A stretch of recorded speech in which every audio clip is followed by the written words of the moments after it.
যে সমস্ত পেশাজীবীরা আন্দোলনের নামে বিশৃঙ্খলা সৃষ্টি করছে, দাবি পূরণের জন্য আন্দোলনে নামছে, তাদেরকে আমি আহ্বান জানাচ্ছি, এ সমস্ত দাবি দেওয়া এখন বন্ধ করুন।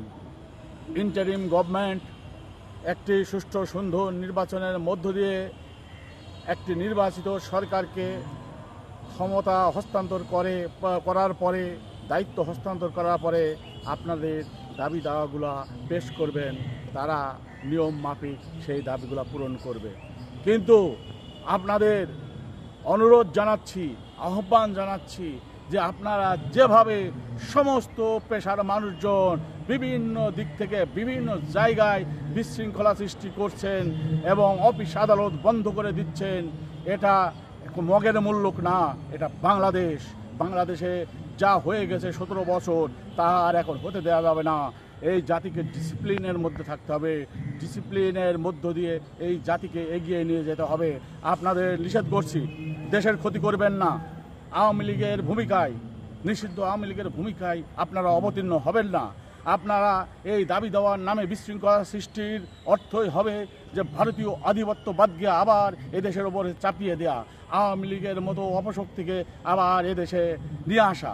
আপনাদের তাই বলছি, যদি আপনারা দাবি দেওয়া বন্ধ না করেন তাহলে আপনারা দেশের যে কোনো খারাপ পরিস্থিতির জন্য আপনারা দায়ী হবেন এবং তার জবাবদিহি জনগণের কাছে করতে হবে। তাই নির্বাচিত সরকার পর্যন্ত আপনারা অপেক্ষা করুন। এই ইন্টারিম গভর্নমেন্ট নির্বাচিত সরকারের হাতে দায়িত্ব অর্পণের পরে আপনাদের দাবিগুলো আপনারা করেন। কথা কি মনে আছে? কান শুনে শুনে রাখেন, কান খুলে শুনে রাখেন।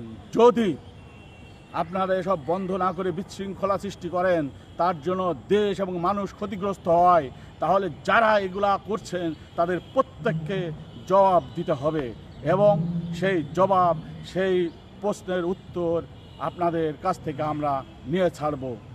তাই অনুরোধ করছি যে প্রথম থেকে শেষ সবার আগে দেশ।